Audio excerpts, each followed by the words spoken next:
vous avez raté l'épisode précédent. Les bandes dessinées fétiches de Michel Pedignelli, l'auteur de romans noirs, ont disparu. L'inspectrice Virginie continue l'interrogatoire.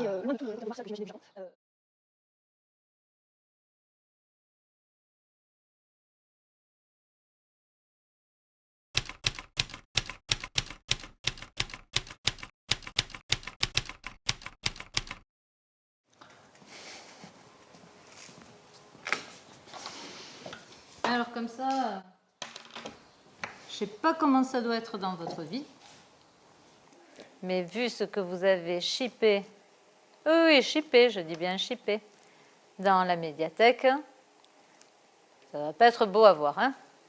Parce que d'abord, on commence un CD, les Clash. Bah oui. Un groupe de rock, enfin, rock, punk, punk, hein. C'est pas un groupe de rock, non, c'est bon. c'est le seul groupe de rock qui importe. Enfin bon, je dis ça comme ça. Hein. Bon, enfin, bon, ils sont même pas d'ici, ils sont anglais. Ah oui, c'est sûr, ils sont un peu anglais. Ouais. Ils sont anglais, même ils n'existent plus. Parce qu'on peut dire qu'ils se sont arrêtés en 85, entre 84 et 85, ils se sont arrêtés. Mais quand même, ils ont duré pendant 7 ans. Et ça a été une révolution dans le rock. Voilà, on les appelait le seul groupe qui compte parce que il y avait une énergie créatrice, une énergie sur scène, un parolier qui s'appelait Joe Strummer qui est mort et qui écrivait des vraies poésies. Des poésies à la fois, c'était jamais mièvre, c'était des chansons toujours très engagées et toujours avec un esprit de ne jamais accepter l'inacceptable. Ce qui est plutôt pas mal comme mojo. Et voilà, pour moi, c'est le groupe qui m'a aidé à grandir parce que j'ai dû les découvrir quand j'avais 13 ou 14 ans. Et qu'à partir de là, j'ai un peu regardé le reste de la musique à l'aune de ce groupe-là. Et il n'y en avait pas beaucoup qui leur arrivaient à la cheville, quoi. Voilà. Donc voilà, alors si on vous a volé les Clash, je comprends, c'est de la qualité, c'est de la qualité. Bon, et puis après, un DVD, pas les moindres, Pride. Ah ouais. Là aussi, non mais c'est quelqu'un qui a énormément de goût, hein, le voleur. C'est pas moi, mais c'est quelqu'un de... Pride, c'est un film absolument... c'est un peu mon feel-good movie.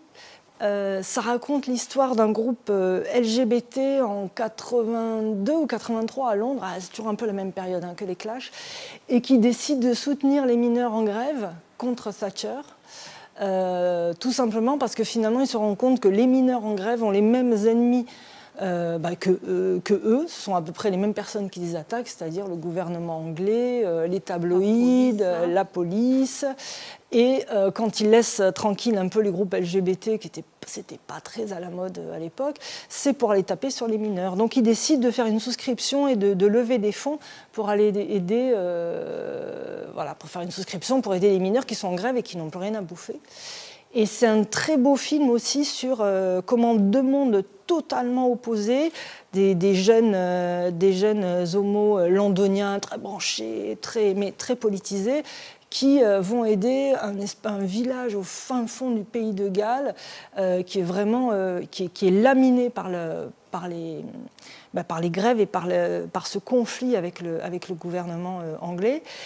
Et il va se nouer une amitié, déjà au niveau individuel, une amitié assez extraordinaire. Et après, collectivement, on comprend que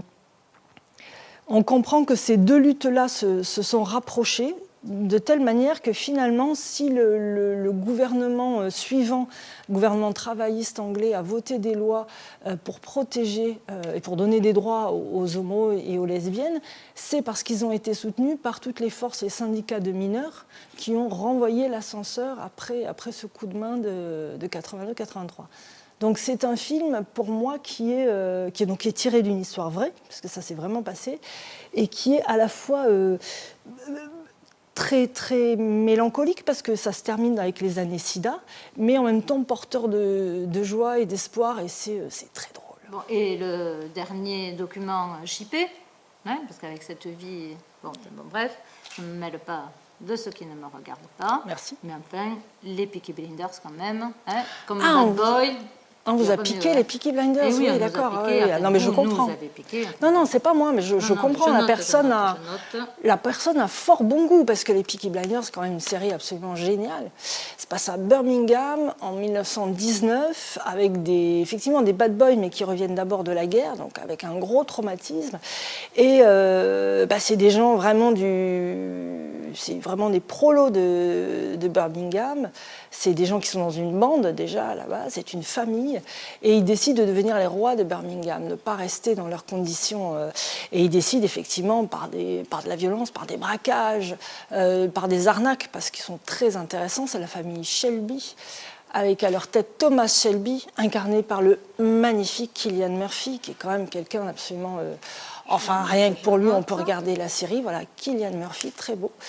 Et en plus, c'est servi par une musique incroyable. Il y a une BO géniale avec Nick Cave, avec Joy Division, avec les White Stripes, tout ça sur donc une série qui se passe entre 1919, ça va se terminer en 1939, je pense, sur une famille qui est à moitié gypsy, à moitié irlandaise, et qui décide de faire son chemin.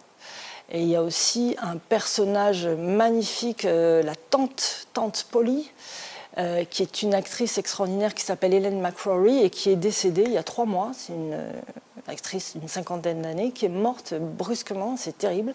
Et elle a un personnage de femme assez incroyable, comme il y en a rarement dans les séries. Donc je comprends qu'on vous ait piqué cette série-là. J'en suis désolée parce que c'est bien si tout le monde prend en profiter, mais je vous jure que c'est pas moi, quoi. J'ai noté. Je vais vous renvoyer voir l'inspecteur principal. Je vois sur votre montre qu'il est l'heure. Il est 18h. Ah oui. Il a dû finir sa pause Il a mangé, de ça y est. repas. Je pense que vous pouvez aller le rejoindre. Ok, J'ai pris bon, des ben, notes. Merci, On hein, verra. merci. Si je peux aider, hein.